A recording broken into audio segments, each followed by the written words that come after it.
আমার ধর্মপ্রাণ মুসলমান ভাইরা, পর্দার অন্তরালে আমার পর্দার নিশীন মা বোনেরা, সকলের প্রতি রইল আন্তরিক মোবারকবাদ ও ভালোবাসা।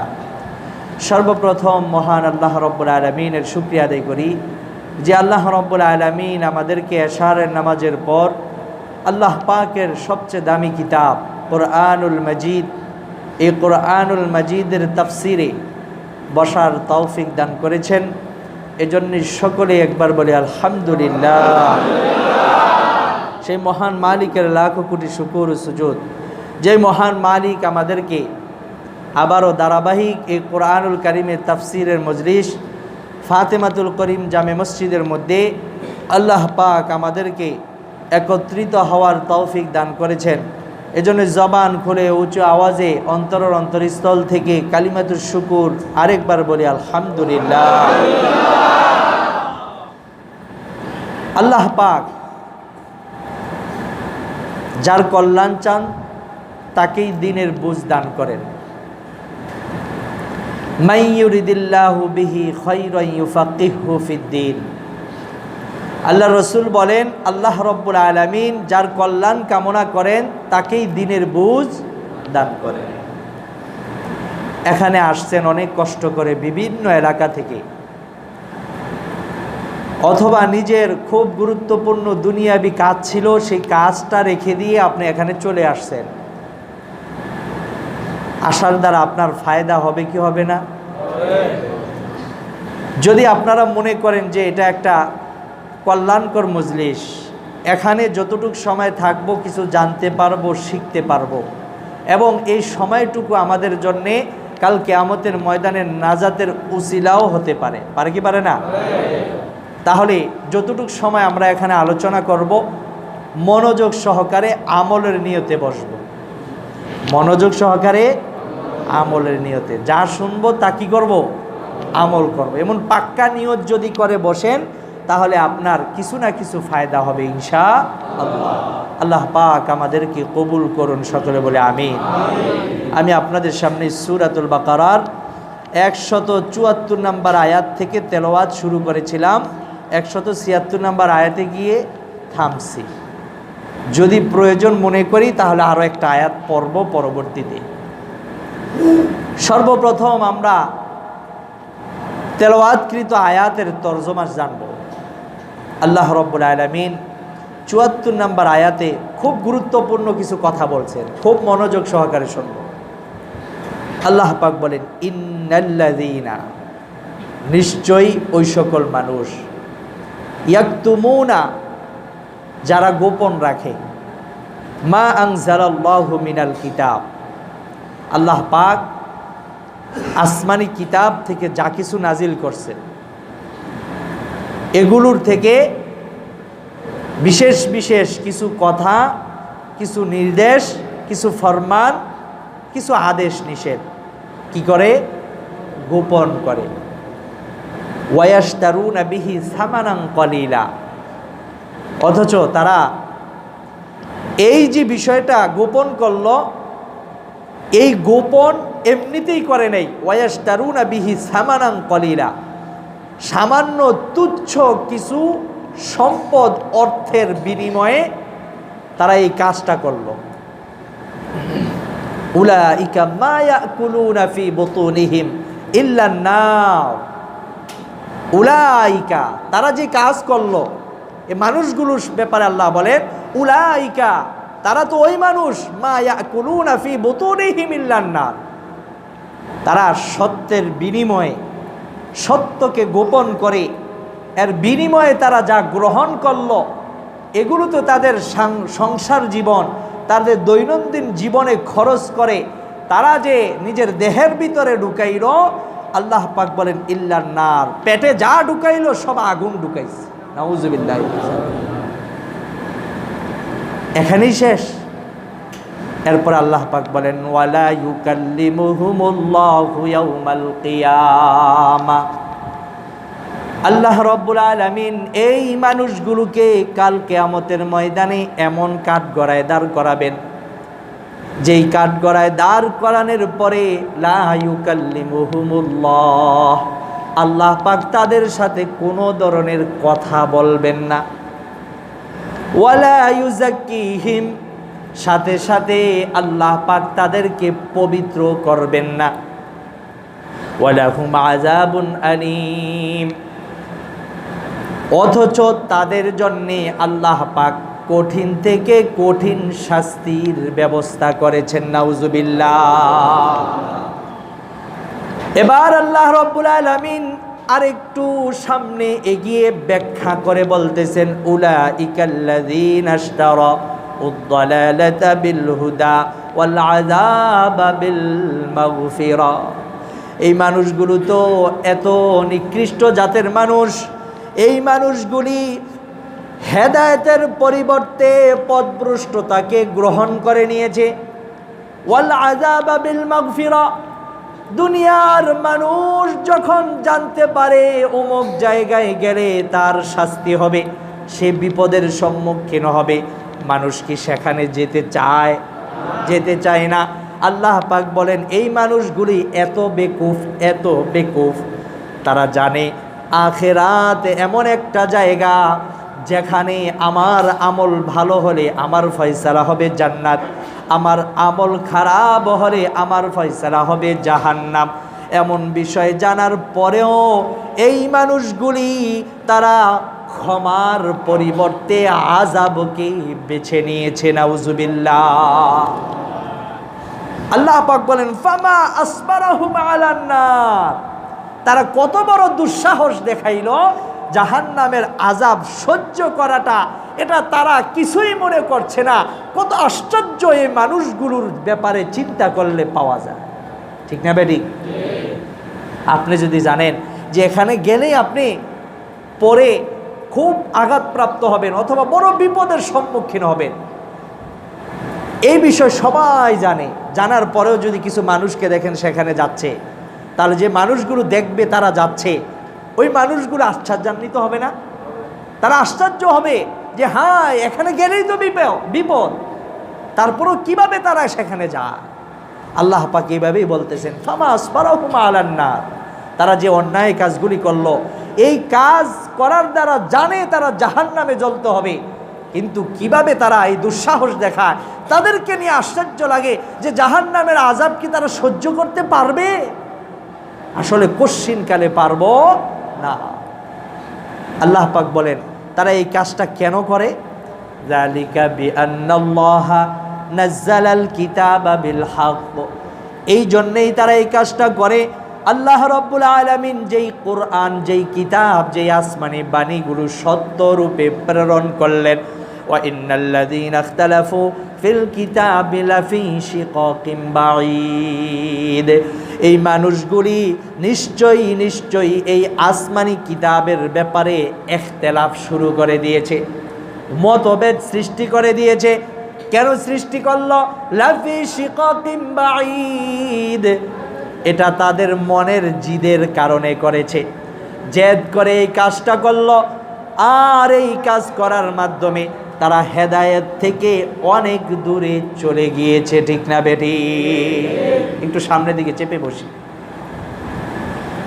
আমার ভাইয়েরা, আমি যতটুক আয়াত তেলাওয়াত করেছি সে আয়াতের তর্জমাটা বলছি, মোটামুটি কিছু আপনারা বুঝেছেন, কিন্তু এই আয়াতের ব্যাখ্যা কি হতে পারে?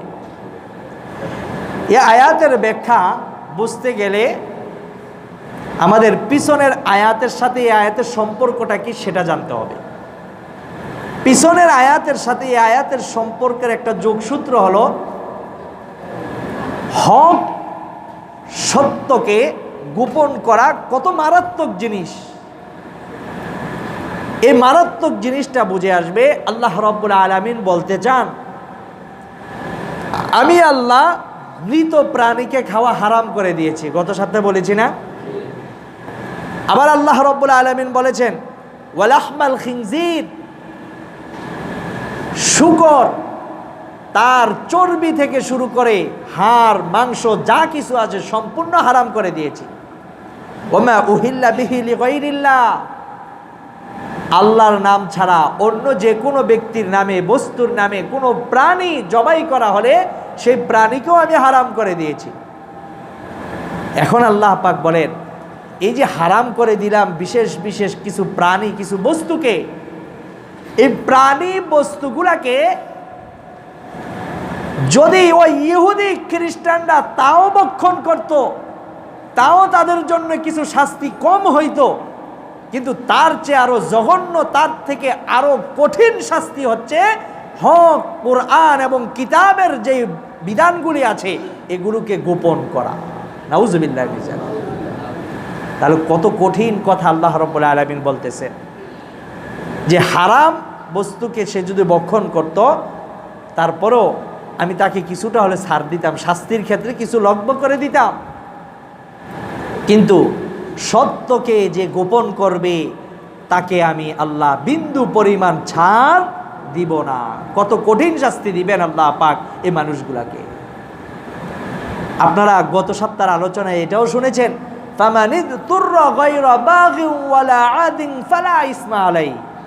একটা মানুষ যখন ক্ষুধার কারণে নিরুপায় হয়ে যায়, হারাম বস্তু ছাড়া আর তার ওখানে কোনো হালাল খাবার নেই, তাহলে জীবন বাঁচানো পরিমাণ হারাম খাবার সে গ্রহণ করতে পারে। মাসালা শুনছেন না গত জুমায়? তাহলে দেখেন আল্লাহ পাক ওই ক্ষেত্রে ছাড় দেন, কিন্তু হক কোরআনে যেই বিধান সত্য বলে আল্লাহ নাজিল করেছেন, আসমানি কিতাবগুলোতে আল্লাহ পাক যে সত্য বাণী হিসেবে নাজিল করেছেন, এটাকে কেউ গোপন করবে আল্লাহ পাক তাকে ছাড় দিবেন না। এখানে শানে নুজুল কি হতে পারে? এই আয়াতটা কাদের সম্পর্কে নাজিল হয়েছে? তাফসীরে কাবীরের মধ্যে মুফাসসির আল্লামা ইমাম রাজি রহমতুল্লাহ আলাইহি তিনি লিখেন যে এখানে ইহুদি এবং খ্রিস্টানদের মধ্য থেকে যারা ধর্মযাজক নেতা এবং যারা ওই ইহুদি খ্রিস্টান ধর্মের ব্যাপারে অভিজ্ঞ এমন কিছু ব্যক্তি, যেমন কাব বিন আশরাফ, কাব বিন সাআদ ইত্যাদি ইত্যাদি ব্যক্তি, এই ব্যক্তিদের সম্পর্কে এই আয়াত নাজিল হয়েছে। কেন? তারা কি করেছিল? তারা তাওরাত ইনজিল কিতাবের ভিতরে শেষ নবীর বিবরণ কিরকম ছিল, আমাদের নবী মুহাম্মদুর রাসূলুল্লাহ সাল্লাল্লাহু আলাইহি ওয়াসাল্লাম এই নবী কিরকম হবেন, তিনি কোন বংশে আগমন করবেন, কোন এলাকাতে আসবেন, তার পরে আর কোন নবী আসবে কি আসবে না, তিনি শেষ নবী হবেন, ইত্যাদি ইত্যাদি রসুলের পূর্ণ বিবরণ পূর্ববর্তী আসমানি কিতাবগুলোতে দেওয়া ছিল। সেই বিবরণগুলোকে এই ইহুদি খ্রিস্টানের এই ধর্মযাজকরা তারা এটা গোপন রাখত, যে এই বিবরণ সাধারণ মানুষের সামনে প্রকাশ করা যাবে না। কেন? যদি প্রকাশ করি তাহলে আমাদের যেই অনুগত মানুষগুলো আছে, আমাদেরকে অনুসরণ করে, এই মানুষগুলো তো আমাদের থেকে ছুটে যাবে, ওই শেষ নবী মুহাম্মদের অনুসারী হয়ে যাবে। আমার ভাইয়েরা, কি হতাশাজনক কথা, কি হাসির কথা, যেই ভয়ে ইহুদি খ্রিস্টানদের ধর্মযাজকরা সত্যকে গোপন রেখেছিল, ওই ভয় কাটিয়ে আল্লাহ রাব্বুল আলামিন সেই মানুষগুলোকে রসুলের হাতে কালিমা পরিয়ে তাদেরকে মুসলমান বানিয়ে দিলেন। সুবহানাল্লাহ। কি লাভ হইল তাদের? তাদের কোনো লাভ হইল না, তাদের দুনিয়াও শেষ, আখিরাতও শেষ। আল্লাহ রাব্বুল আলামিন বলেন, এই ইহুদি খ্রিস্টানদের মধ্যে এই মানুষগুলি নিকৃষ্ট মানুষ, এই মানুষগুলির শাস্তি কঠিন শাস্তি, এই মানুষগুলোর সাথে কাল কিয়ামতের ময়দানে আমি আল্লাহ কথাও বলবো না, তাদের প্রতি দয়াও প্রদর্শন করব না এবং তাদেরকে ক্ষমাও করব না। আল্লামা সানাউল্লাহ পানিপতি রহমতুল্লাহি আলাইহি তিনি বলেন, এই আয়াতের মাধ্যমে শুধুমাত্র ইহুদি খ্রিস্টানদের ওই বিশেষ ব্যক্তি বোঝানোর উদ্দেশ্য না, এর সাথে সাথে বর্তমান জামানায় এবং কিয়ামত পর্যন্ত যদি এমন কোনো মানুষ আছে যারা কোরআনের হক, কোরআনের সত্য বাণীগুলোকে গোপন রাখে, তাহলে তারাও এই শাস্তির এবং এই ধিক্কারের অন্তর্ভুক্ত হবে। ঠিক না বেটি? আমার ভাইয়েরা, এমন এক পরিস্থিতি চলতেছে যেখানে আপনি সত্যকে গোপন করলে আপনাকে বিশাল প্রাইজ দেওয়া হবে। ঠিক না বেটি? আপনাকে পুরস্কৃত করা হবে যদি আপনি সত্য কথাকে গোপন করে মিথ্যা বানাইতে পারেন। কোর্ট কাচারিতে গেলে দেখা যায় মিথ্যা সাক্ষীর অভাব নাই। আছে? অভাব আছে? বুড়ি বুড়ি মিথ্যা সাক্ষী পাওয়া যায়। শুধু টাকার কারণে সত্যকে গোপন করে মিথ্যাটাকে সত্য বানানো হয়। ঠিক না বেটি? আমার ভাইরা, ছোট্ট করে একটি উদাহরণ হিসেবে বলি, এ দেশের ভিতরে বাল্য বিবাহ নিষেধ, এটা রাষ্ট্রীয় আইন। ঠিক না বেটি? কিন্তু এই বাল্য বিবাহটাকে সাবালক বিবাহ বানানোর সুরত এই দেশে আছে না নাই? আমার ভাইয়েরা, যদি বাল্য বিবাহ নিষেধ থাকে তাহলে বাল্য বিবাহটাকে দুর্নীতি করে সাবালক বিবাহ বানানোর পদ্ধতি বন্ধ করতে হবে। ঠিক না বেটি? আর না হয় যারা এর সাথে জড়িত প্রত্যেককেই কাল কিয়ামতের ময়দানে আল্লাহর কাঠগড়ায় দাঁড়াইতে হবে, যেখানে আল্লাহ লা ইউকাল্লিমুহুমুল্লাহু ইয়াউমাল কিয়ামা ওয়া লা ইউযাক্কিহিম, আল্লাহ পাক তাদের সাথে কথাও বলবেন না, তাদেরকে পবিত্র করবেন না, তাদের প্রতি দয়াও করবেন না। ঠিক না বেটি? এটা তো একদিকের একটা বিষয় নিয়ে বললাম।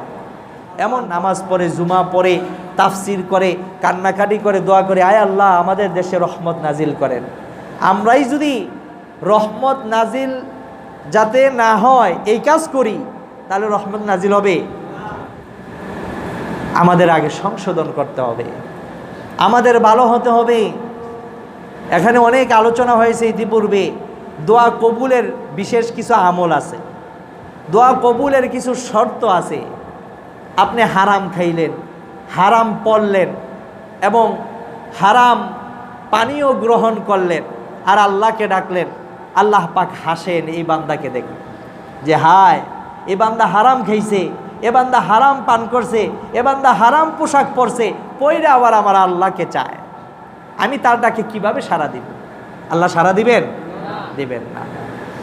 কিন্তু আমরা বুকে হাত দিলে, হাত দিয়ে নিজে নিজেকে প্রশ্ন করলে আমরা খুঁজে বের করতে পারবো যে আসলে আমি কি পরিপূর্ণ হালালের মধ্যে আছি, নাকি আংশিক হালাল আংশিক হারামের মধ্যে আছি, নাকি পরিপূর্ণ হারামের মধ্যে আছি। ঠিক না বেঠিক? যদি কারো ভিতরে হারামের কোনো অংশ থাকে সেটা ছাড়া লাগবে কি লাগবে না? আল্লাহ তৌফিক দান করুন, বলেন আমিন। আমার ভাইয়েরা, আল্লাহ পাক এখানে তাহলে বিশেষ ইহুদি খ্রিস্টানদেরকেই বলেন নাই, কিয়ামত পর্যন্ত যারা হককে গোপন করবে, মিথ্যাটাকে হক বানাবে, এমন প্রতিটি মানুষকে সম্বোধন করে আল্লাহ রাব্বুল আলামিন এখানে বলেন, উলাইকা মা ইয়াকুলুনা ফি বুতুনিহিম ইল্লান নার। তারা অন্যায়ভাবে যা গ্রহণ করতেছে, কামাইতেছে, এই সবগুলি কোনো খাবার কামাইতেছে না, কোনো হালাল বস্তু কামাইতেছে না, তারা যা ঢুকাইতেছে সব কি? আগুন। সব কি? আগুন। আল্লাহ রাব্বুল আলামিন সূরাতুত তাওবার অন্য একটি আয়াতের মধ্যে বলেন, ইয়া আইয়ুহাল্লাযীনা আমানু ইন্না কাসীরাম মিনাল আহবারি ওয়ার রুহবানি লা ইয়াকুলুনা আমওয়ালান নাসি বিল বাতিল ওয়া ইয়াসুদ্দুনা আন সাবিলিল্লাহ বিল বাতিল ওয়া ইয়াসুদ্দুনা আন সাবিলিল্লাহ। যেই দরবেশ এবং ধর্মযাজকরা মানুষ থেকে অন্যায়ভাবে সম্পদ গ্রহণ করে, শুধু তাই নয়, ওয়ায়াসুদ্দুনা আন সাবিলিল্লাহ, সাথে সাথে মানুষদেরকে হেদায়েতের পথ থেকে, আল্লাহর রাস্তা থেকে ফিরাইয়া নিয়ে যায় এবং তাদেরকে বাধা দিয়ে হারাম কাজে ব্যস্ত করে দেয়। নাউজুবিল্লাহ। এই বাংলাদেশের মধ্যে এমন কিছু মানুষ আছে, এমন কিছু ধর্মযাজক আছে যারা নাকি শিয়াদের থেকে টাকা খেয়ে তাদের মতবাদ প্রচার করে। আছে না নাই? এই দেশে এমন কিছু মানুষ আছে যারা ইসলামের নাম ব্যবহার করে দাড়ি টুপি জুব্বা লাগিয়ে তারা ইহুদিদের থেকে টাকা খেয়ে এই দেশের ভিতরে তাদের মতবাদ প্রচার করে, আছে না নাই? আমার ভাইয়েরা, শুধু এক দুইটা বললাম, এরকম বিভিন্ন দুনিয়ার ধর্ম যা রয়েছে এই বাতিল ধর্মগুলির পক্ষে কাজ করে অর্থ সম্পদ উপার্জন করে এমন দাড়ি টুপিওয়ালা আছে না নাই? আল্লাহ রাব্বুল আলামিন বলেন যে তোমরা যা করতেছো এই অন্যায় করে যদিও দুনিয়ার জিন্দেগিতে পার পেয়ে যাবা, কিন্তু একদিন না একদিন সাক্ষাৎ কার সাথে হবে? সেই দিন আল্লাহ পাক দেখিয়ে দিবেন কত দানে কত চাল। পার পাওয়া যাবে? কোনো সুযোগ থাকবে না। আল্লাহ রাব্বুল আলামিন বলেন আমি তাদের সাথে কথা বলবো না। আল্লাহ যদি হাসরের মাঠে আমাদেরকে সামনে দাঁড় করায়া কথা না বলেন, এটা কি আমাদের জন্য সুখের জিনিস বয়ে আনবে নাকি কষ্ট আরো বেড়ে যাবে? এটা কিভাবে বুঝবেন? মনে করেন দুনিয়াতে মেজবান মেহমানকে আপ্যায়ন করবে, আদর সোহাগ করবে, যত্ন নিবে, এটাই তো নিয়ম, ঠিক না বেটি? মেজবান আহ্বান করলো মেহমানকে, দাওয়াত দিল কিছু মানুষকে, মেহমান আসলো, আসার পরে খুব সুন্দর করে চেয়ার টেবিল দিয়ে তাদেরকে বসাইলেন। বসানোর পরে মেজবান আর সামনে আসে না, লোক দিয়া ডাকাইলো, কি খবর চৌধুরী সাহেব, আপনি তো আমাদেরকে আজকে আহ্বান করছেন, মেহমানদারি করবেন, আসুন না একটু কথাবার্তা বলি, অনেক দিন ধরে আপনার সাথে সাক্ষাৎ নেই। লোক পাঠাইলো কিন্তু চৌধুরী সাহেব আসে না। আবার সংবাদ পাঠাইলেন, আসেন না। আবার পাঠাইলেন, যাক তিনবার ডাকাইছে, একটু উপস্থিত হই। সামনাসামনি গেলেন কিন্তু কোনো কথা বলেন না, প্রশ্ন করেন কোনো জবাব দেন না, চুপ করে বসে আছেন। আমার ভাইরা, মেহমানদের কেমন লাগবে? মেহমানরা কষ্ট পাবে না? মেহমান এত কষ্ট পাবে, মনে চাইবে যে হায় সে বাড়ির মধ্যে এনে আমাদেরকে অপমান করতেছে, সুতরাং এইখানে আর এক মুহূর্তেও থাকা যাবে না, এখন আমার চলে যেতে হবে। মনে কষ্ট নিয়ে মেহমান বের হয়ে যাবে, ঠিক না বেরি? আমার ভাইয়েরা, কাল কিয়ামতের ময়দানে আল্লাহ রাব্বুল আলামিন তিন জাতির সাথে কথা বলবেন না। কয় জাতি? তিন জাতির সাথে কথা বলবেন না, তাদেরকে পবিত্র করবেন না এবং তাদের প্রতি আল্লাহ দয়াও করবেন না, তাদেরকে মাফও করবেন না। এমন তিন ব্যক্তি কারা?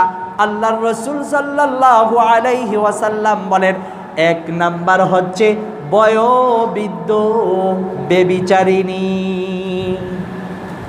বয়স হয়ে গেছে কিন্তু জিনা ছাড়তে পারে না, পরকিয়া ছাড়তে পারে না, এমন নারী পুরুষ যারা আছে তাদের সাথে আল্লাহ কথাও বলবেন না, পবিত্র করবেন না, ক্ষমাও করবেন না, দয়াও করবেন না। কাল কিয়ামতের ময়দানে আমরা হিসাব দিয়ে কেউ জান্নাতে যেতে পারবো? কোনো ব্যক্তিকে যদি আল্লাহ বলে যে তুমি হিসাব দিয়ে জান্নাতে যাও, সম্ভব? আল্লাহর কি লাগবে? দয়া লাগবে। দয়া ছাড়া কোনো ব্যক্তি কাল কিয়ামতের ময়দানে নাজাত পাবে না।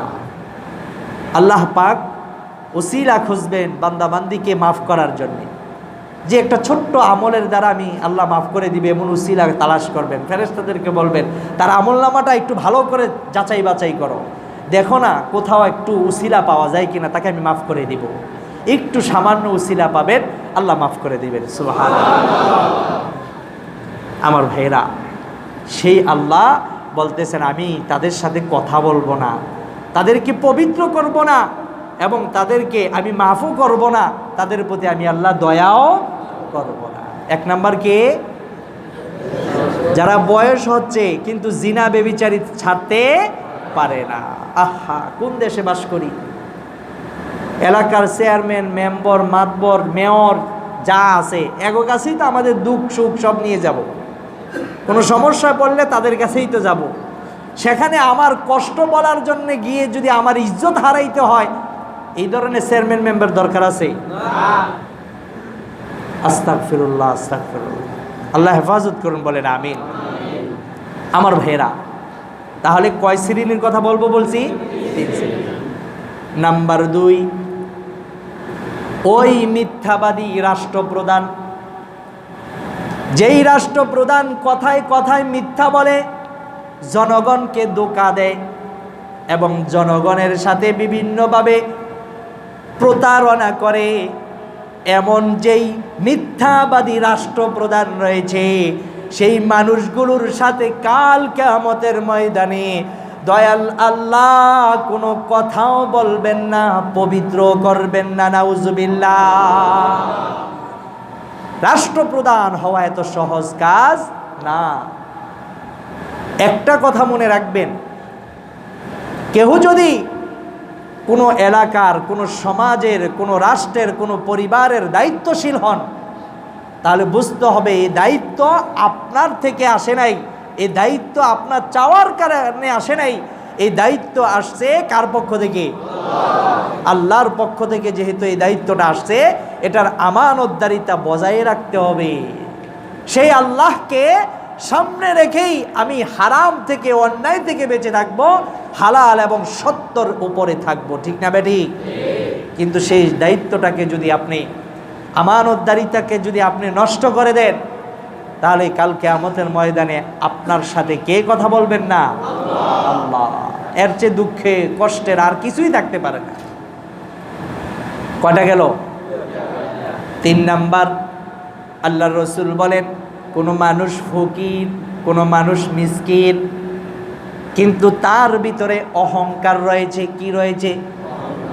আল্লাহর রাসূল বলেন, অহংকারী মিসকিন, অহংকারী ফকির, তার সাথে কাল কিয়ামতের ময়দানে আল্লাহ রাব্বুল আলামিন কথাও বলবেন না, দয়াও করবেন না, ক্ষমাও করবেন না, এবং তাকে পবিত্র করবেন না। নাউজুবিল্লাহ মিন যালিক। অহংকারী ফকির মিসকিন চিনেন? কিছু আলামত হয়তো এরকম হতে পারে যে সে আসলে প্রকৃতপক্ষে ফকির, প্রকৃতপক্ষে মিসকিন। ফকির মিসকিন মানে হচ্ছে ওই মানুষদেরকে বলা হয় যাদের দৈনন্দিনের প্রয়োজনীয় জিনিসপত্র তাদের নেই, এবং ওই ধরনের অর্থ তার কাছে নেই যে তার দৈনিকের প্রয়োজন মিটাইতে পারবে। এমন ব্যক্তিদেরকে কি বলা হয়? ফকির মিসকিন। এখন এই ফকির মিসকিন তার আজকের দিনের প্রয়োজন মিটানো পরিমাণ অর্থ সম্পদ নেই, কিন্তু আপনি তাকে জানার পরে কিছু সহযোগিতা করতে গেলেন। হ্যাঁ, আপনি কি মনে করছেন আমাকে? আমি কি খাইতে পারি না? আপনার হাত দেওয়া পয়সা নিয়ে আমার চলতে হবে? অথচ রাতের বেলা চুরি করে। কত বড় তার আত্মগরিমা, কত বড় অহংকার তার ভিতরে, যে মানুষ হালাল টাকা তাকে দিচ্ছে, ওটা নেয় না, ওটা পেস্টিজে লেগে যায়, কিন্তু রাতের বেলা কি করে? চুরি করে। এটা হচ্ছে অহংকারী মিসকিনের একটা নমুনা। অহংকারী মিসকিনের আরো কিছু নমুনা হলো, আপনি আপনার সাধ্য মতো 100 টাকা দিলেন, বলে এখন কি এই জমানা আছে 100 টাকা দিয়ে চলা যায়? নাও তোমার টাকা তুমি নাও, পারলে কসকসে একটা কি দাও, 500 টাকা বা 1000 টাকার নোট দাও, এই 100 টাকা চলবে না। আমি তো উদাহরণস্বরূপ 100 টাকাটা বুঝাইলাম। আপনারা অনেক সময় দেখা যায় যারা এখানে হাত পাতেন, যারা ভিক্ষা করে, এমন মানুষগুলোকে যখন আপনি 5 টাকা দেন, বলে যে এই 5 টাকা কি এখন চল আছে, এমন টিপতাছে, গোসতাছে আর এই বক বক করতেছে, আছে না রয়? এরা হচ্ছে অহংকারী ফকির মিসকিন।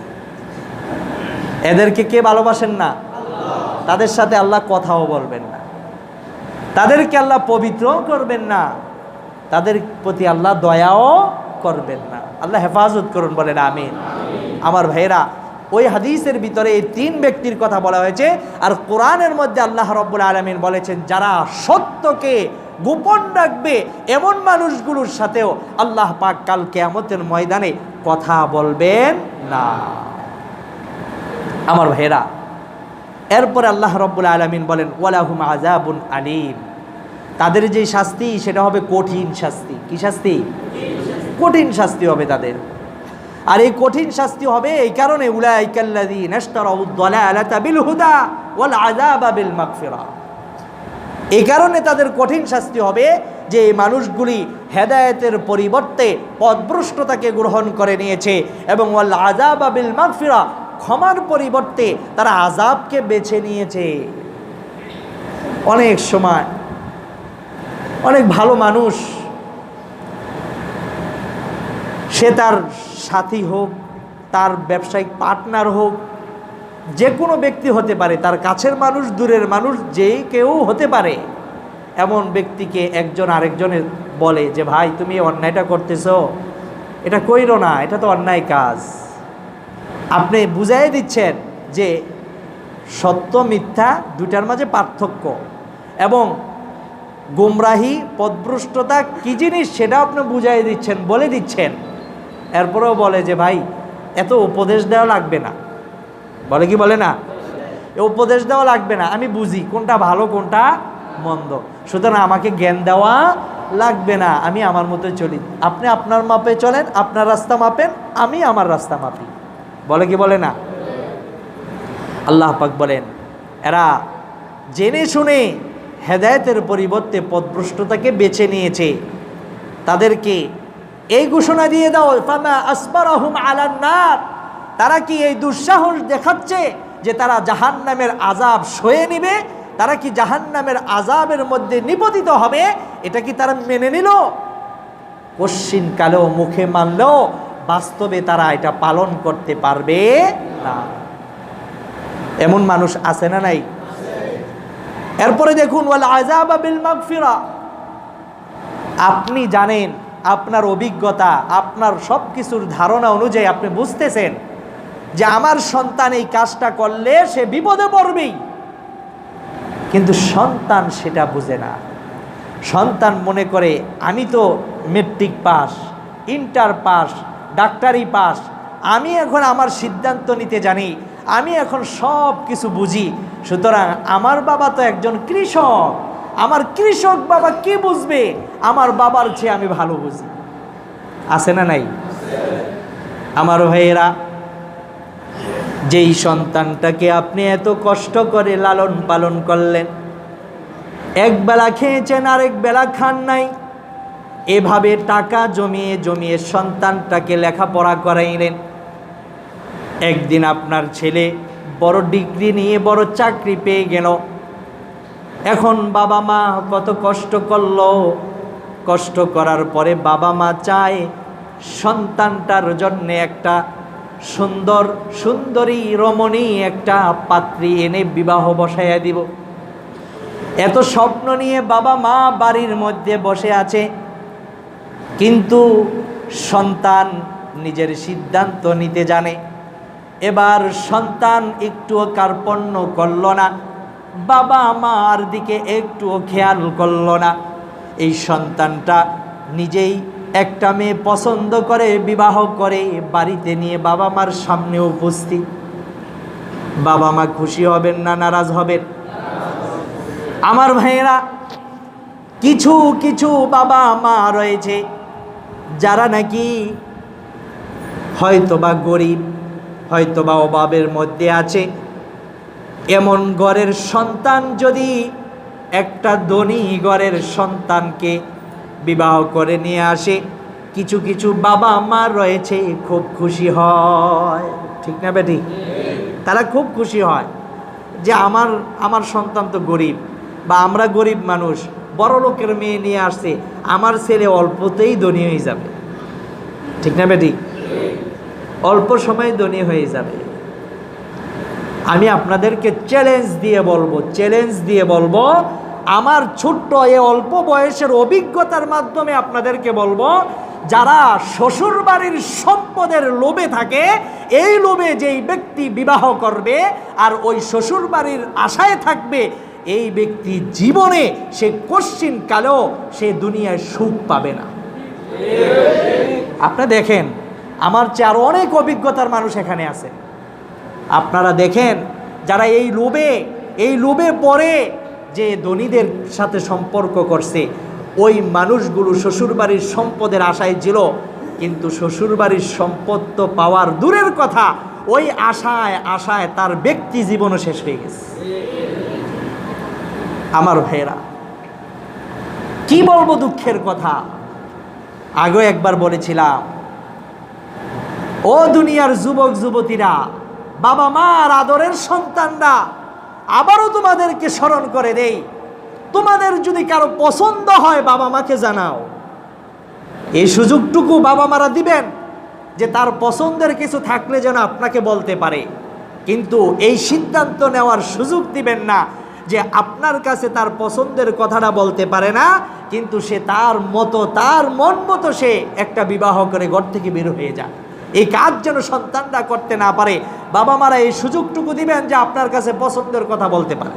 এক, দুই নাম্বার হলো যে আপনার সন্তান এই কথাটা যেন বুঝে যে আপনি আপনার সন্তানের কল্যাণ চান। এমন কোনো বাবা মা আছে সন্তানের অকল্যাণ চায়? যদি অকল্যাণ চায় সে বাবা মা না, প্রকৃতপক্ষে সে বাবা মা না, হয়তো পালক আনছে, ঠিক না বেঠিক? অথবা রাস্তায় পাইছে নিয়ে আসছে, হসপিটাল থেকে টাকা দিয়ে কিনা নিয়ে আসছে, কিন্তু আসল বাবা মা তারা না। কোনো বাবা মা সন্তানের ক্ষতি চায় না। বাবা মা বুড়া হয়ে যায়, অনেক কষ্টে থাকে, ছেলে ঢাকা চাকরি করে বিবাহ করে দেশে রাখছে বিবিকে, দেখতেছে যে ছেলের অনেক কষ্ট হয়ে যায় যাতায়াত করতে, এই জন্য বাবা মা বলে, বাবা তোমার বিবিকে তোমার সাথে নিয়ে যাও, তোমার অনেক কষ্ট হয়, খাওয়া দাওয়া কষ্ট হয়, চলতে কষ্ট হয়, সুতরাং তুমি তোমার বিবিকে ঢাকা নিয়ে যাও। ছেলে বলে, মা বাবা আপনাদের কি কষ্ট হয় না? না, আমরা এটা ম্যানেজ করে নিবে, এতদিন চলে আসতে পারছি, অল্প সময় আর কদিন বাঁচবো, আমরা চলতে পারবো। এমন বাবা মা আছে না নাই? কেন এই ত্যাগ করলেন? সে তার রক্তের সন্তান, সন্তানের সুখ চায় বাবা মা। আর কি হয়ে গেল দেশটার ভিতরে যে আজকে যুবক যুবতীরা যার যেভাবে মন চায় সেইভাবেই যায় বিবাহ করে, আবার বিবাহ মজবুতের জন্য কোর্ট ম্যারেজ করে। কোর্ট ম্যারেজই তো বলে নাকি, কোর্ট ম্যারেজ করে যেন তাদেরকে ছুটায় নিতে না পারে। এমন সন্তান ত্যায্য করে দিবে, এমন সন্তান আমাদের দরকার নাই, ঠিক না বেঠিক? যেই সন্তান বাবা মার কষ্ট বোঝে না, এই সন্তান আমাদের দরকার নাই। ইসলাম বলে যেই সন্তান বালেগ হয়ে যায়, ওই সন্তান যদি পুত্র সন্তান হয় তার দায়ভার তার কাঁধে, এখন বাবার দেখার কোনো দায়িত্ব নেই। এটা ইসলামের কথা। আপনি যদি বালেগ হওয়ার পর সন্তান দেখেন উল্টাপাল্টা চলে, আপনি কিছুই তারে দিবেন না। যদিও সন্তান যারা আছে, ওয়ারিস যারা আছে, সব আমার উপর খেপে যাবে আজকে যে হুজুর আপনি বুঝি চিকন বুদ্ধি দিতেছেন বাবা মারে।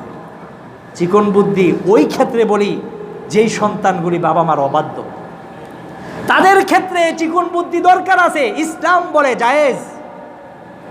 আপনার সন্তান আপনার কথা মানবে না, বালেগ হওয়ার পরে এত কিছু করলেন, আপনি সন্তানের জন্য স্বপ্ন দেখেন, পাঁচতলা বাড়ি করতেছেন, এমন ইন্ডাস্ট্রি করতেছেন, যা কিছু সন্তানকে ঘিরেই সেই সন্তান আপনার কথা না মেনে তার মতে সে চলে। ঠিক আছে, তুমি বালেগ হয়ে গেছো, এখন তোমার দায়ভার তোমার কাঁধে, তুমি যা পারো কামাও গা, তোমার বিবাহ তুমি করো, তোমার যা মন চায় তা করো। ইসলাম বাবা মাকে ধরবে না। কেন? বালেগ হয়ে যাওয়ার পরে ছেলেদের দায়িত্ব ছেলেদের কাঁধেই চলে যায়।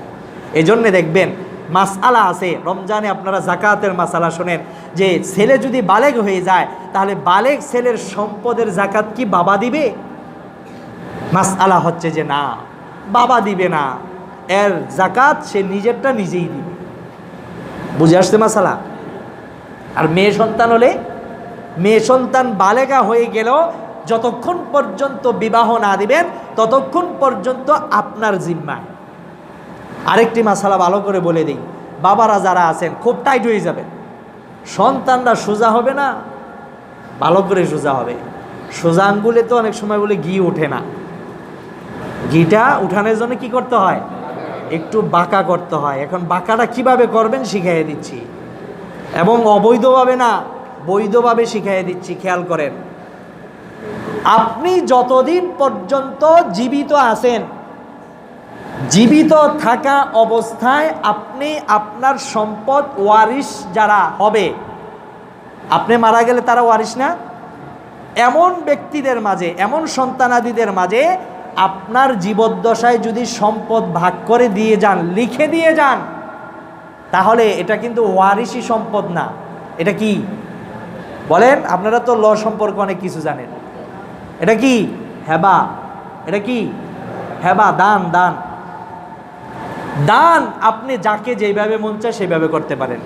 কাউকে মন চাইলেও কোনো সন্তানটা আপনার ভালো লাগলো, ওই সন্তানরে আপনি দিয়ে দিলেন 20 কাঠা জায়গা।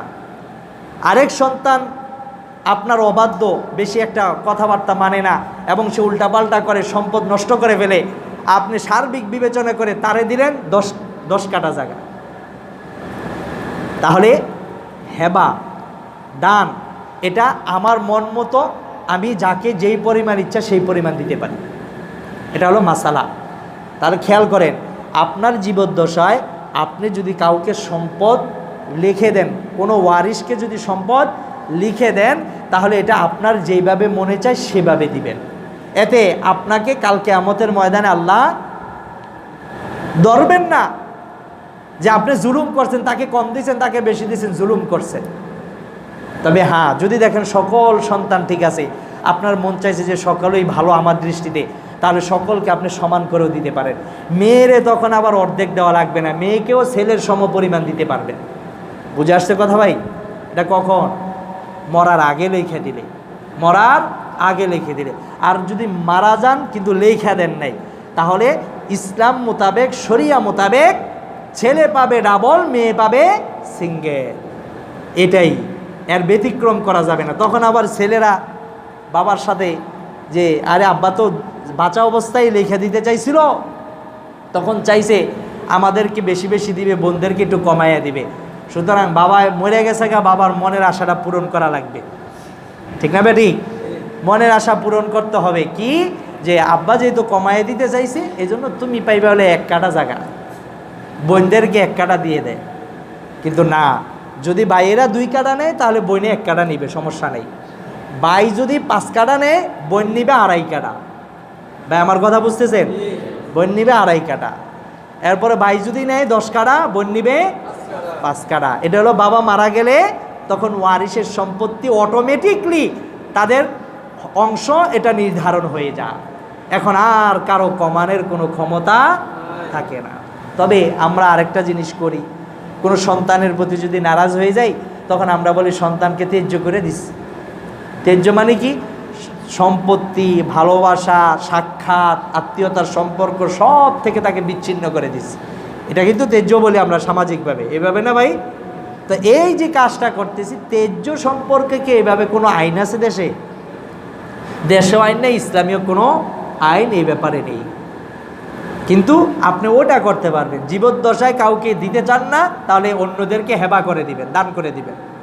আর যদি আপনার মৃত্যুর পরে সম্পদ বন্টন হয়, তাহলে ওয়ারিশ হিসেবে যেটা ইসলাম নির্ধারণ করেছে সেটাই পাবে। তখন আর আপনার কাউকে বঞ্চিত করার সুযোগ থাকবে না। বুঝে আসছে ভাই? এই জন্যে যেই সকল ছেলেরা মেয়েরা মনে মনে ফষ্টি নষ্টি করতেছেন, সোজা হয়ে যান, ভালো হয়ে যান। এটা আপনার জন্যে ভালো, আপনার দুনিয়ার জিন্দিগি ভালো, আখেরাতের জিন্দিগি ভালো। আমার এই কথাটাও বুঝে আসে না, দাম্পত্য জীবন কি শুধু বাহ্যিক চেহারা দেখেই কি সুখ আসে নাকি? বাবা মার দোয়া লাগে না? যেখানে আল্লাহ রসুল সাল্লাল্লাহু আলাইহি ওয়াসাল্লাম বলেছেন যে বাবা মার দোয়া বিফলে যায় না। সালাসাতু দাওয়াতুম মুস্তাজাবাতুন, 3 ব্যক্তির দোয়া আল্লাহ বিফলে ফিরান না, মানে ফিরায় দেন না, তাদের দোয়া কবুল করেন। দাওয়াতুল ওয়ালিদাইন, 1 নম্বরে বলা হয়েছে বাবা মার দোয়া। নেক দোয়াও হতে পারে, বদ দোয়াও কি হতে পারে। বাবা মার মনে কষ্ট দিছো, বাবা মা খালি চোখ দিয়ে পানি জড়াইছে, এটা কি আনন্দের পানি না কষ্টের পানি? এই কষ্টের পানিটাই তোমার জন্য বদ দোয়া। তুমি খুব সুখে থাকবা, 2 বছর কাটাও, তোমার পীড়িত, তোমার প্রেম, তোমার ভালোবাসা সব জানালাদা বের হবে। ঠিক না বেটি? এরপরে দেখবা 2 দিন পরে তোমার এই প্রাণপ্রিয় পুরুষ তোমার গায়ে হাত তুলতেছে, তোমাকে আর ভালো লাগে না, আরেক জায়গায় পরকিয়া। ঠিক না বেটি? এটি কিসের ফল? বাবা মার বদ দোয়ার ফল। কিসের ফল? বাবা মার বদ দোয়ার ফল। আমার ভাইয়েরা, এই জন্যে এই কথাগুলো আসলে আবেগে বলতেছি। বাকি হচ্ছে আমাদের যুবক যুবতীরা যদি এটাকে মানে, এটা যদি অনুসরণ করে, আল্লাহ আল্লাহ রসুলের কথা অনুযায়ী যদি চলে, তাহলে তারা দুনিয়ায় যে সুখ চায় সেটাও পাবে, আখেরাতের সুখ তো আছেই। ঠিক না বেটি? আল্লাহ আমাদের সন্তানগুলোকে দিনের জন্য কবুল করুন, বলেন আমিন। আমার ভাইয়েরা, যাই হোক, এরপরে বলতেছিলাম যালিকা বিআন্নাল্লাহা নাযালাল কিতাব বিল হক। আল্লাহ রাব্বুল আলামিন যেই কিতাব দান করেছেন, যেই কিতাব নাজিল করেছেন সত্য সহকারে, ওই কিতাবের ব্যাপারে ওয়া ইন্নাল্লাযীনা ইখতালাফু ফিল কিতাবি লাফি শিকাকিন বাঈদ, মানুষ মতভেদ সৃষ্টি করে। এখন আপনাদের মনে একটা প্রশ্ন জাগতে পারে যে হুজুর, আমরা তো আর কিতাব পড়তে পারি না, কোরআন পড়তে জানি না, হাদিস পড়তে জানি না, তাহলে এই যে মতভেদের কথা যে বলেন, এটা তো আমরা করি না, আপনারা করেন। বলেন কি বলেন না? গতকালকে এক ডাক্তারের কাছে গেছিলাম বিশেষ কারণে। ডাক্তারের ওখানে এক ফার্মেসির লোক, ভদ্র মানুষ, মুরব্বী মানুষ, হজও করছে 2017 সনে। তো এই মুরব্বী কথায় কথায় বলতেছে, শুরুতেই উনি কথা উঠেছে, চা খাবেন, ডেলে দেই, কত বড় বেয়াদব হুজুর। হ্যাঁ, নিজে নিজে এতটুক বলে নিজে নিজেই বলতেছে যে কত বড় বেয়াদব হুজুর, আমার সামনে বলতেছে। তার মানে আমার একটা চিকুন বাস দিতেছে। আমি কিছু বলি না, আমি নিচের দিকে তাকাইয়া হাসতেছি, মুচকি মুচকি হাসতেছি। এর মধ্যে আবার উনি আরেকটা কথা বলছেন এই হুজুরদের নিয়ে, যে এই হুজুররা একজন আরেকজনের বিরুদ্ধে বলে। হুজুর এটা কি ঠিক? আমাকে প্রশ্ন করতেছে। আমি আবার নিচের দিকে তাকায় বসে আছি, আমি অপেক্ষায় আছি উনি বলুক, ওনার মনে যত ক্ষোভ আছে সব আগে ব্যক্ত করুক, তারপরে আমি কথা বলব। কি ভাই, আমার সিদ্ধান্তটা ঠিক ছিল? আমি যদি ওই সময় প্রতিবাদ করতাম তাহলে ঝগড়া হয়ে যেত। আমি নরমভাবে বললেও তার গায়ে লাগতো, তাই না ভাই? তা আমি চুপ রইলাম। কিছুক্ষণ পরে উনি বলতেছে, হুজুর আপনার দেশের বাড়ি কই? বললাম কুমিল্লা, দাউদকান্দি। কুমিল্লার মানুষ ভালো আছে, অনেক মানুষ ভালো আছে কুমিল্লা। তা আমি বুঝলাম যে লাইনে আসতেছে। এরপর বলে, আপনি কোথায় চাকরি করেন, আপনার কোথায় থাকেন? বললাম সদরঘাট এক জায়গায় মসজিদে আসি, মাদ্রাসা মিলে আসি আর কি। পরে বলতেছে, আপনি হজ করছেন? আমি কই আল্লাহ কবুল করছেন, 18তে আমি করছিলাম। হুজুর আমি তো 17তে হজ করছি। এইবার এই কথা বলে উনি নিজেই বলতেছে যে হুজুর তাহলে তো আপনি আমার আরাফার ময়দানের ভাই। মাশাআল্লাহ, আরাফার ময়দানে উনি অবস্থান করছে, আমাকেও তো আল্লাহ কবুল করছে, আরাফার ময়দানে অবস্থান করছে। এই উনি এখন হজের গল্প শুরু করলো। হজের কথা বলতে বলতে, খুশ মজার কথা বলতে বলতে এক পর্যায়ে তিনি বলতেছে যে হুজুর আপনার সিরিয়ালটা আগে দেব। খেয়াল করেন, আমি কিন্তু 5-7 নাম্বার পরে সিরিয়াল। এরপরে এই ডাক্তার যে যতজন রুগী দেখবেন, রুগীর সংখ্যা হয়ে গেছে 35 জন। সেখানে উনি বলতেছেন যে আপনার সিরিয়াল আগে দিয়ে দেব হুজুর, স্পেশালভাবে আপনাকে দেখাবো। পরে আমি বললাম আরও যারা আছে এরা কষ্ট পাইব না? পরে উনিই বলতেছে, এই হুজুরে আগে দিব, আপনাদের কোনো আপত্তি আছে? না, কোনো আপত্তি নেই। একটা জিনিস খেয়াল করেন, আমি এই গল্পটা কেন বললাম, উনি ওখানে কথার মধ্যে একটা কথা বলছে যে হুজুররাই মতভেদ সৃষ্টি করে, আর এক হুজুর আরেক হুজুরের বিরুদ্ধে কয়। আমি ওটার কোনো জবাব দেইনি। লাস্টে ওনার সাথে একান্তভাবে আমি একটা কথা বলছি। আমি বললাম যে মুরব্বী, আপনি তো আমার বাবার বয়সের, সব দাড়ি মুছ পাকা, শরীরও খুব দুর্বল। তো বললাম যে আপনার প্রতি একটা আহ্বান, এই যে আপনি যেইভাবে আছেন, আপনার মতো ব্যক্তি আপনার সামনে বসে আছে, এরপরে যদি আমি বলি যে এই ভাই আসলে প্যান্ট শার্ট পরার যত মানুষ আছে সবই চোর, আমার কথা বুঝেন, তাহলে আপনার কষ্ট লাগবে? হ্যাঁ হুজুর, কষ্ট লাগবে না, কারণ সব প্যান্ট পরাওয়ালা কি চোর নাকি? এবার আপনাদের কাছে আমার প্রশ্ন, মসজিদে আইসা প্যান্ট শার্ট পরে কি সুন্দর করে আসে, টাইমে লাগায় অনেকে আসে, আইসা আরেকজনের জুতা সুন্দরভাবে লইয়া হাঁটা দেয়, হ্যাঁ কি মুসল্লি না চোর? আর যত প্যান্ট শার্টওয়ালা আরও যারা নামাজ পড়লো সবাই চোর নাকি ওইটাই চোর? আর যদি আপনি এখন বলেন যে প্যান্ট শার্টওয়ালা যা আছে সবই চোর, তাহলে যারা চোর না তারা তাকে ছাড়বে? একটা ঘুষিও মাটিতে পড়বে না, সব পিড়ে। আমার ভাইয়েরা, এই কথাটা ওনারে বলার পরে ওনার ওই মেজাজটা দূর হয়েছে। আমি আশা করি ভবিষ্যৎ উনি কখনো এই ধরনের বক্তব্য দিবেন না। আমি এটা বুঝাই দিছি ওনাকে যে আমি একজন আলেম মানুষ, আপনি আমার সামনে নেগেটিভ কথাগুলি বারবার আলেমদের বলে বলে আপনি কি বুঝাইতে চাচ্ছেন? আরও 2-4 জন মানুষ পাবলিক বসা, আপনি তো তাকে অপমান করতেছেন না, আপনি সরাসরি আমাকে এখন অপমান করতেছেন, কিন্তু আমি তো অপমানের পাত্র ছিলাম না। উনি তখন বলল, আপনি আমার সন্তানের মতো, যাই হোক আমার ভুল হয়ে গেছে, এই ধরনের বক্তব্য আর কখনো দিব না। আমার ভাইয়েরা, এই আমি যেই প্রশ্নটা আপনাদের কাছে ছুড়ে দিলাম, প্রশ্নটা ছিল যে আল্লাহ পাক বলতেছেন কিতাবের ভিতরে মতভেদ সৃষ্টি যারা করেছে তারা এটা করেছে লাফি শিকক, এটা মনের জেদে করেছে। এটা ছিল ইহুদি খ্রিস্টানদের ক্ষেত্রে। ইহুদি খ্রিস্টানরা আসমানি কিতাব, তারা রসুলের বিবরণটা, রসুলের পূর্ণাঙ্গ বিবরণ যে রয়েছে এটাকে তারা গোপন রেখেছিল। গোপন রেখে তারা এটার ভিতরে পরিবর্তন করেছে। আল্লাহ রাব্বুল আলামিন বলেন এই কাজ তারা করার কারণে তারা দিন থেকে বহু দূরে সরে গেছে। ঠিক না বেটি? কিন্তু এখন তো আপনাদেরও প্রশ্ন আছে যে হুজুর, একজনে কয় রুকুতে যাওয়ার আগে রফে এদেন করতে হবে, আরেকজনে কয় রুকুতে যাওয়ার আগে রফে এদেন লাগবে না, শুরুতে একবার বানছি তো উঠাইয়া আর উঠানো লাগবে না। আছে না নাই? আবার অনেকে বলে যে হুজুর, আমরা যখন ইমাম সাহেবের পিছনে নামাজ পড়ি, ইমাম সাহেব যখন গায়রিল মাগদুবি আলাইহিম ওয়ালাদ-দাল্লিন বলবে, তখন আমরা জোরে জোরে কি বলবো? আমিন। আবার আরেক দল বলে যে না, জোরে জোরে বলা লাগবে না, আস্তে বললেও কি চলে। এরকম অনেক মাসআলা আপনারা শুনছেন, এমন ইখতিলাফি মাসআলা শুনছেন? যদি শুনে থাকেন তাহলেই কিন্তু আপনাদের প্রশ্ন জাগবে যে হুজুর, তাহলে এরকম 2 রকম কেন? ইসলাম একটা, দেখেন খেয়াল করেন, এটা কিন্তু খুব বুঝার জিনিস।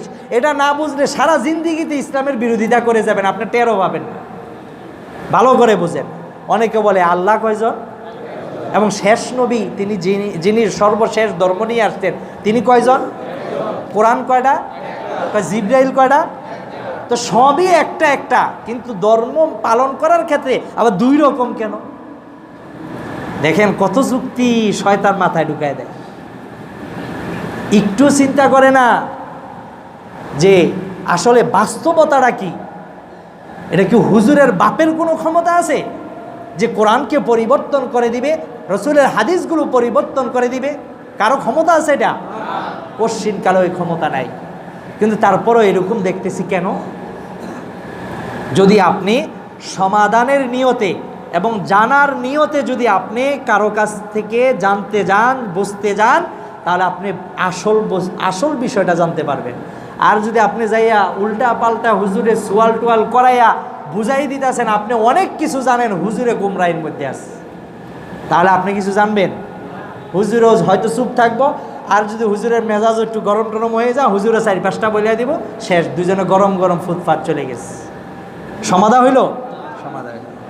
কিন্তু এখানে যেহেতু ইখতিলাফের কথাটা আসছে এই জন্য বলতেছি কথাটা, এটা বলে শেষ করে দিচ্ছি। তাহলে এই ইখতিলাফ কোত্থেকে আসলো? দেখুন, গায়েবানা জানাজার নামাজ, একটা মাসালা বুঝলেই সবটি বুঝবেন। গায়েবানা কি? জানাজার নামাজ। বুঝেন গায়েবানা জানাজা কাকে বলে? লাশ উপস্থিত নাই, লাশ আছে এক দেশে, আমরা আরেক দেশে এখান থেকে জানাজার নামাজ পড়তেছি, আল্লাহু আকবার পড়ি না ভাই? আমাদের দেশে বিশেষ করে নেতাদের ক্ষেত্রে এটা বেশি হয়, তাই না? কোনো নেতা মরে গেছে, এই চিকিৎসা নিতে যায় মালয়েশিয়া, পরে আসতে 1 সপ্তাহ সময় লাগবো, এই জন্য এরা আগে আগে একটা জানাজা পড়াইলায় একবারে প্রেস ক্লাবে বা বিশাল ময়দান, শাহী কি বলে জাতীয় ঈদগাহ ময়দানের ভিতরে বিশাল জামাত দিয়ে দিছে। লাশ কো? লাশ তো মালয়েশিয়া, জানাজা পড়ে ফেলতেছে। এটাকে কি বলে? গায়েবানা জানাজার নামাজ। এখন এই গায়েবানা জানাজার নামাজ এই সম্পর্কেও হাদিস আছে, আবার লাশকে সরাসরি সামনে রাইখা জানাজা পড়বে এই সম্পর্কেও হাদিস আছে। এখন আপনি যদি বলেন এই করতে গায়বানা জানাজা লইছে, এটা না সেটা না, কি জানে ধর্ম, কিছুই জানে না, এই মতভেদ সৃষ্টি করছে, এই সেই অনেক কিছু কথা বক্তব্য বলে আপনি আপনার ঈমান কি করলেন? তাজা করলেন না নষ্ট করলেন? এখন গায়বানা জানাজা তো রসুলেও পড়ছিল, তাহলে হাদিস পাওয়া গেছে না? তো এখন সমালোচনা করলে হুজুরের সমালোচনা করলেন না হাদিসের? আর হাদিসের সমালোচনা করলে, হাদিস অস্বীকার করলে, কোরআন অস্বীকার করলে ঈমান থাকে? আমার ভাইয়েরা ভালো করে বুঝেন, একটা মাসালায় শুধু বুঝাম, আর কিছু না। এখন আসুন এই গায়বানা জানাজার নামাজ, এই সম্পর্কে যে হাদিস, জানাজা গায়বানা জানাজা যে পড়ছেন এর প্রেক্ষাপটটা কি, রসুল যে বললেন এর প্রেক্ষাপট কি? উপস্থিত লাশ নিয়ে জানাজার নামাজ পড়ব, এই ব্যাপারে কোনো মতভেদ আছে? কোনো মতভেদ কিন্তু নেই। কিন্তু গায়েবানা জানাজার নামাজ পড়া যাবে কি যাবে না, যদিও হাদিস আছে, কিন্তু এটা এখন মানা যাবে কি যাবে না, বা প্রেক্ষাপট অনুযায়ী সেটা করলে চলবে, অন্যথায় চলবে না, এটা হলো জানার বিষয়। এখন আল্লাহ রসুল সাল্লাল্লাহু আলাইহি ওয়াসাল্লাম 70 জন হাফেজ সাহাবীদেরকে কোরআন শিক্ষা করার জন্য ইহুদিদের একটা চক্রান্ত ছিল। তো সেই সাহাবীদেরকে তারা চেয়েছিল যে আমরা ঈমান আনছি, রসুলের কাছে ঈমান আনছিল তারা দেখানোর জন্য, মুনাফিক ছিল তারা। রসুলের কাছে এসে বলল যে আমরা কোরআন শিখতে চাই, আমাদের জাতিরা কোরআন শিখতে চায়, সুতরাং যদি আমাদের সাথে কোরআন পড়নেওয়ালা এমন কিছু দিতেন তাহলে তারা আমাদেরকে কোরআন শিখাইতে, আমরা দিন শিখতাম। তা আল্লাহ রসুল সাল্লাল্লাহু আলাইহি ওয়াসাল্লাম 70 জন কোরআনে হাফেজ সাহাবীদেরকে ওই দলের সাথে পাঠাইলেন যে তাদেরকে যেন গিয়ে কোরআন শিখায়। অর্ধেক রাস্তায় যাওয়ার পরে এই মুনাফিক ইহুদিরা তারা যুদ্ধের জন্য তরবারি সব বাইর করে প্রস্তুত, যে তোমাদের সাথে যুদ্ধ চলবে, তোমরা হাফেজ, তোমাদের সিনা যেন আর কোরআন ধারণ করতে না পারে, তোমাদেরকে এখানে হত্যা করা হবে। নাউজুবিল্লাহ মিন যালিক। সাহাবীরা বলতেছেন আমরা তো যুদ্ধের জন্য আসি নাই, যুদ্ধের জন্য আসলে তো আমাদের যুদ্ধের যে অস্ত্র সে অস্ত্র সাথে থাকতো, কিন্তু তোমরা তো আমাদের সাথে বেঈমানি করতেছো, গাদ্দারি করতেছো, রসুলের সাথে তোমরা গাদ্দারি করতেছো, তোমরা এই অন্যায় কাজটা কইরো না। তারা কোনো কথা মানে নাই, যুদ্ধ শুরু হয়ে গেল। এক পর্যায়ে সকল সাহাবীদেরকে হত্যা করে ফেললো, একজন সাহাবী শুধু বেঁচে ছিল। ওই সাহাবী চলে কোনো মতের সাথে রসুলের কাছে গিয়ে সংবাদটুকু জানাই দেয়। তো তারা যেখানে মারা গিয়েছেন সেটা অনেক দূর ছিল, তাদের লাশ উপস্থিত করে তাদের জানাজা পড়বেন সেই সুযোগটুকুও ছিল না। আল্লাহ রসুল সাল্লাল্লাহু আলাইহি ওয়াসাল্লাম তখন তাদের লাশ অনুপস্থিত থাকা অবস্থায় তাদের ওপরে জানাজা পড়ছিলেন। গায়েবানা জানাজা এটা। এবার বলেন দেখি, এই গায়েবানা জানাজা আর আমাদের যে গায়েবানা জানাজার প্রেক্ষাপট এক? ওই লাশ তো আসবে দেশে, আর ওটা তো সম্ভব না, ওখানে এটা মাটি চাপা হয়ে গেছে। তা এটা যেহেতু আসবে, অপেক্ষা করেন, এরপরে জানাজা পড়েন। কেন গায়েবানা জানাজা পড়তে হবে? আপনার তো উপস্থিত লাশ নিয়ে জানাজা পড়ার সুযোগ আছে। আমার ভাইয়েরা, তাহলে রসুলের ওই প্রেক্ষাপটের কারণে গায়েবানা জানাজা আল্লাহর রসুল পড়েছিলেন। আরেকটা ঘটনা আছে, গেলাম না সেদিকে, রসুলের ঘটনা। তো এই যে গায়েবানা জানাজার যেই ঘটনা রসুল থেকে পাওয়া যায়, সেটা হচ্ছে বিশেষ কোনো ঘটনার কারণে, বিশেষ কোনো প্রেক্ষাপট জরুরতের কারণে। অন্যথায় রসুল সকল জানাজা পড়ছেন স্বাভাবিকভাবে, সামনে উপস্থিত করে। আমার ভাইয়েরা, সেই হাদিসের একটা ব্যাখ্যা আছে। এখন যারা বুঝে না তারা বলবে কি, আরে গায়েবানা জানাজা রসুল পড়ছেন, ওটাও পড়ছেন, দুইটাই রসুল থেকে প্রমাণিত, তাহলে আমরা ওটা পড়বো, সমস্যা কি? হ্যাঁ, প্রেক্ষাপট অনুযায়ী আপনি ওটা পড়েন, কোনো সমস্যা নেই। আর স্বাভাবিক অবস্থা আপনি এটা পড়েন, কোনো সমস্যা নেই। এখন এটা আপনি জানার জন্য যদি বলেন, তাহলে না আপনার কাছে এটা না জানেন, হুজুরে খালি দুই রকম হাদিস কয়, কোরআন একটা, রসুল একটা, আল্লাহ একটা, সবই একটা একটা, আর ধর্মটারে বানাইছে দুইটা। এই পেট মৌলবীরাই এটারে কি করছে? দুইটা বানাই দিছে। আমার ভাইয়েরা, এই রফে ইয়াদাইনের মাসালা ঠিক এই কোয়ালিটির। সাহাবীদের থেকেই এই মতভেদ। কিছু সাহাবী বলেন রফে ইয়াদাইন করবে, কিছু সাহাবী বলেন যে রসুলকে তো আমরা আর রফে ইয়াদাইন করতে দেখি নাই। তাহলে এখন আপনারা যতই জিদ করেন, যতই রাগ গুসা করেন, এটা আমাদের সাথে করে কোনো লাভ আছে? এটা তো গোড়া থেকেই এইভাবে আসছে। তবে হ্যাঁ, আপনার কাছে যেটা সহি মনে হয় আপনি সেটা করেন। আপনার কাছে যেটা সহি মনে হয় সেটা আপনি করেন। যদি আপনি ওই কোরআন হাদিস রিসার্চ করতে পারেন, গবেষণা করতে পারেন, এই যোগ্যতা যদি আপনার থাকে, তাহলে আপনি যেটা আপনি পড়ার পরে আপনার গবেষণায় মনে হয় যে না এটা বেশি সহি, তাহলে আপনি সেটা পড়েন, সে আমল করেন। কিন্তু এখানে একটা কথা রয়েছে, কথাটা হলো যে আপনি সহি গয়রে সহি এটা কিভাবে নির্ণয় করবেন? এটা নির্ণয় করার জন্য সর্বপ্রথম আপনার যেই এলেম লাগবে সেটা হলো আসমাউর রিজাল। আসমাউর রিজাল মানে কি? এই যে একটা হাদিস বর্ণনার শুরুতে মালা পুতির মতো আন আবি হুরায়রা রাদিয়াল্লাহু তাআলা আন, এভাবে আন আন আন বলে এক একজন ব্যক্তির নাম আছে না ভাই?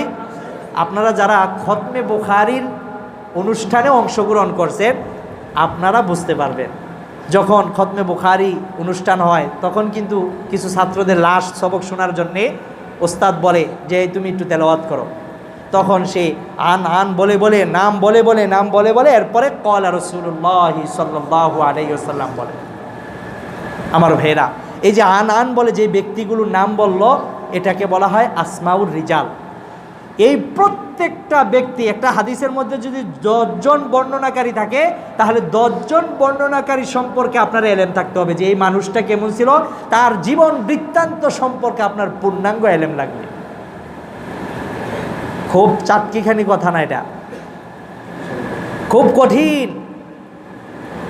আপনার এই এলেম অর্জন করার পর যদি আপনি দেখেন যে না এই বর্ণনাকারীর মধ্যে ভেজাল আছে, সে মিথ্যা বলতো, তাহলে এই বর্ণনাকারী যদি কোনো হাদিসের বর্ণনার মধ্যে ঢুকে যায় তাহলে সেই হাদিসটা একটু দুর্বল। বুঝে আসছে ভাই? আর যদি দেখেন যে না সব একবারে 100 কোনো সমস্যা নেই, বর্ণনাকারী তাদের ব্যাপারে কোনো কথা নেই, তাহলে এই হাদিসটা একেবারে সহি, কোনো ভেজাল নেই। তো এই যে 2 রকম পাইলেন, একটার মধ্যে এক রাবির কিছু ত্রুটি আছে, আরেকটার মধ্যে কোনো রাবির ত্রুটি নেই, তাহলে শক্তিশালী হইল কোনটা? যেটা ত্রুটি ছাড়া, তাই না ভাই? তো এখন এই ধরনের 2টা হাদিস যদি আপনার সামনে আসে তাহলে আপনি গ্রহণ করবেন কোনটা? যেটা ত্রুটি ছাড়া।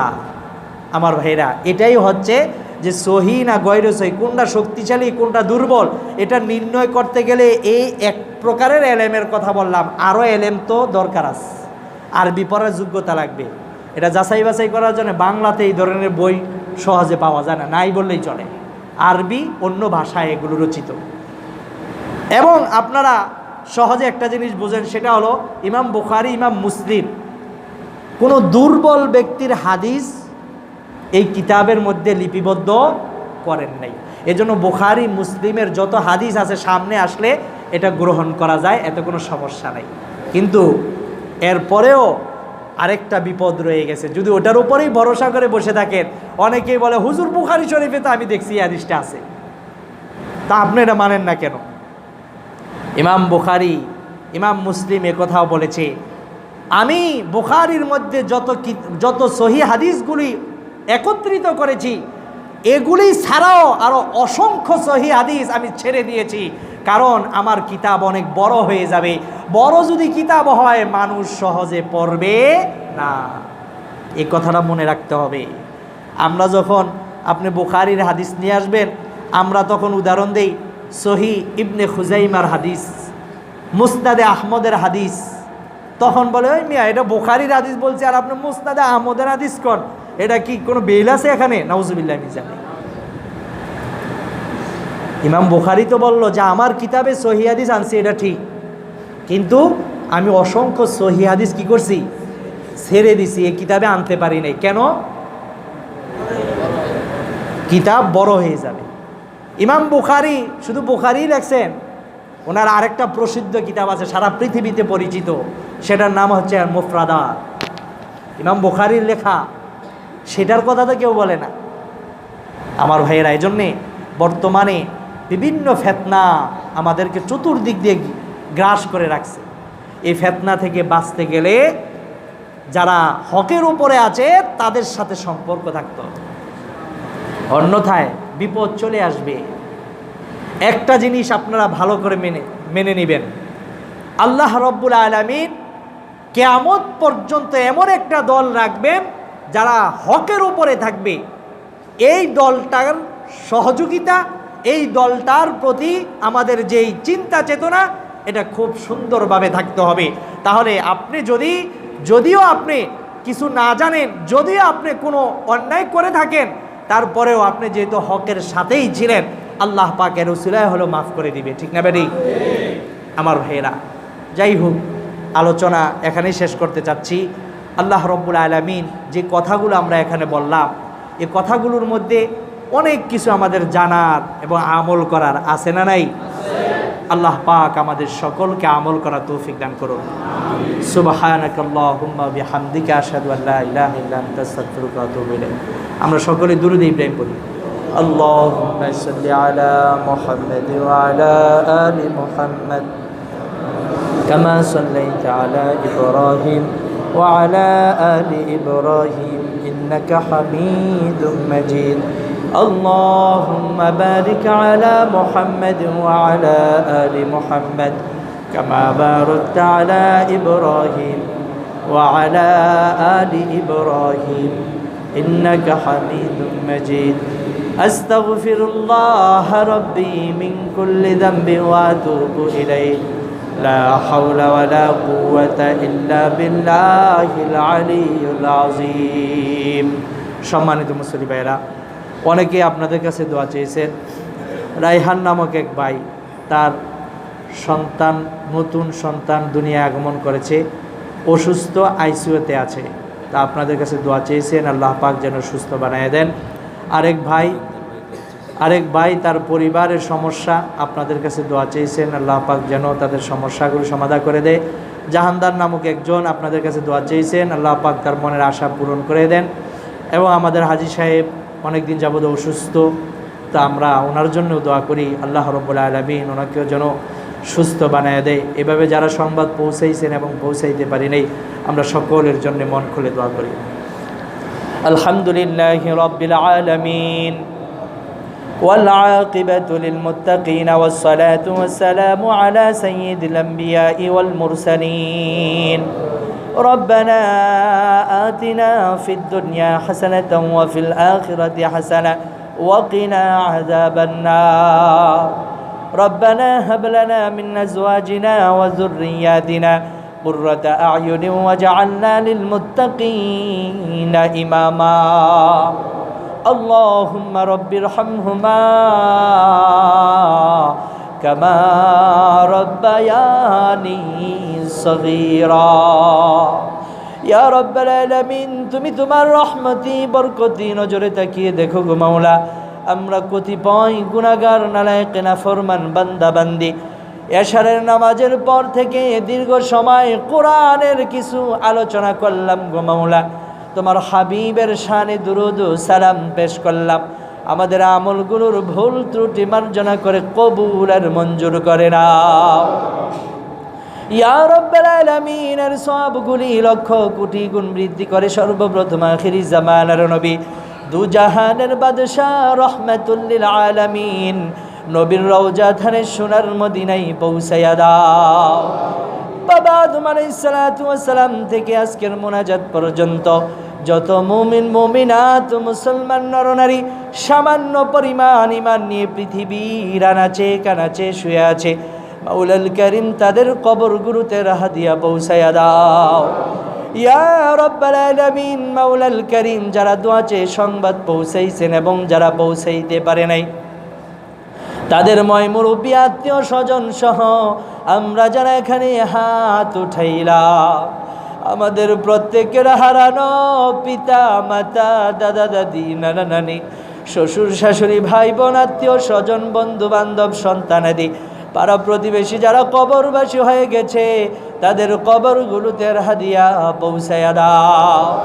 ইয়া মাওলাল করিম, এর সওয়াবগুলি মাওলা গো বাবা আদম থেকে শুরু করে আজকের মোনাজাত পর্যন্ত বিন্দু পরিমাণ ঈমান নিয়ে পৃথিবীর আনাচে কানাচে শুয়ে আছে গো মাওলা, তাদের কবরগুলোতে হাদিয়া পৌঁছায়া দাও।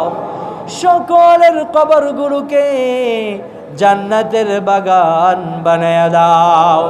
কবরের আযাব কিয়ামত পর্যন্ত মাফ করে দাও ইয়া রাব্বাল আলামিন। আমরা যারা দুনিয়াতে বেঁচে আছি আমাদেরকে হায়াতে তয়্যিবা নসিব করো, বেশি বেশি তোমার গোলামি করার তৌফিক দাও। আমাদের সকলকে দিনদার পরহেজগার মুত্তাকি বানায়া দাও ইয়া রাব্বাল আলামিন। মাওলাল করিম, কত বাবা সন্তানের জন্যে দুঃখ কষ্ট নিয়ে বারাক্রান্ত হৃদয় নিয়ে তোমার দরবারে হাত উঠাইছে গো মাওলা। ওই সন্তানগুলোকে বাবা আমার বাধ্য সন্তান বানায়া দাও ইয়া মাওলাল করিম। আমাদের সন্তানগুলোকে দিনের জন্য কবুল করে নাও ইয়া পাক পরওয়ারদিগার। যেই সন্তানগুলি লেখাপড়া করে, এই সন্তানগুলি লেখাপড়া করে দেশ জাতি ইসলামের সেবামূলক কাজ করতে পারে, সেই তৌফিক দান করো ইয়া রাব্বাল আলামিন। আমাদের সকলকে দিনের জন্য কবুল করে নাও, আমাদের সকলকে পাঁচ ওয়াক্ত নামাজি বানায়া দাও মাওলাল করিম। অনেক ভাই নামাজ পড়ে না, অনেক বোন নামাজ পড়ে না মাওলাল করিম, তাদেরকে তুমি সঠিক বুঝ দান করো ইয়া রাব্বাল আলামিন। মাওলাল করিম, তোমার বান্দারা আমিন আমিন বলে তোমার কাছে কি প্রার্থনা করে তুমি তো অন্তরের খবর রাখো, তাই সকলের দিলের নেক মাকসাদগুলি পূর্ণ করে দাও ইয়া রাব্বাল আলামিন। যারা চাকরি করে, খেত খামারি করে, বিদেশের বাড়িতে থাকে, ব্যবসা বাণিজ্য করে গো মাওলা, সকলের কাজকর্মের মধ্যে খাস রহমত বরকত নাজিল করো ইয়া মাওলাল করিম। আমাদের সকলকে হিংসুকের হিংসা থেকে, অহংকারীর অহংকার থেকে, জালেমের জুলুম থেকে, শত্রুর শত্রুতা থেকে হেফাজত করো। আসমানি বালা মুসিবত আসমানে উঠায় নাও, জমিনি বালা মুসিবত জমিনের মধ্যে দাফন করে দাও ইয়া রাব্বাল আলামিন। তোমার কত বান্দা বান্দি অসুস্থ হয়ে দোয়া চেয়েছে গো মাওলা, ইয়া রাব্বাল আলামিন তাদেরকে সুস্থ বানায় দাও। বিশেষ করে যারা দোয়া চেয়ে সংবাদ পৌঁছাইছেন গো মাওলা, হাজী সাহেব সহ যারা অসুস্থ হয়ে আছে সকলকে তুমি শিফায়ে আজেলা কামেলা দাইমা নসিব করো।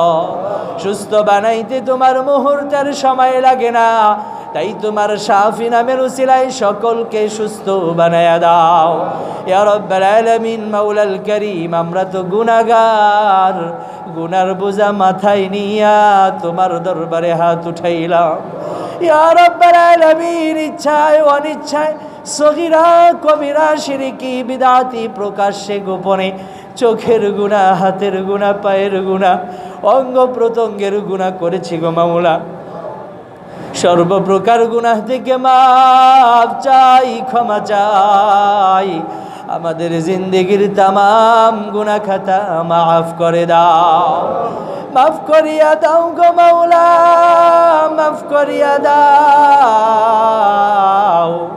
তুমি মাফ না করিলে বান্দা বান্দির উপায় নাই ইয়া রাব্বাল আলামিন। আমাদেরকে তুমি মাফ করে দাও, সকলকে কবরের সম্বল অর্জন করার তৌফিক দাও মাওলাল করিম। ভবিষ্যতে আর গুনাহ করব না গো মাওলা ইয়া রাব্বাল আলামিন। আজকে তাফসীরের মজলিসে ওয়াদা করতেছি গো মাওলা, আমাদের জিন্দেগির তামাম গুনাহ খাতা মাফ করে দাও, সকলকে কবরের সম্বল অর্জন করার তৌফিক দান করো।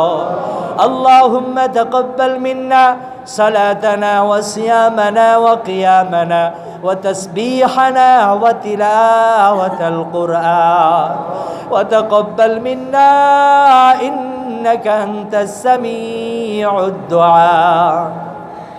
اللهم أجرنا من النار، اللهم أجرنا من النار، اللهم أجرنا من النار يا مجير يا مجير يا مجير برحمتك يا أرحم الراحمين.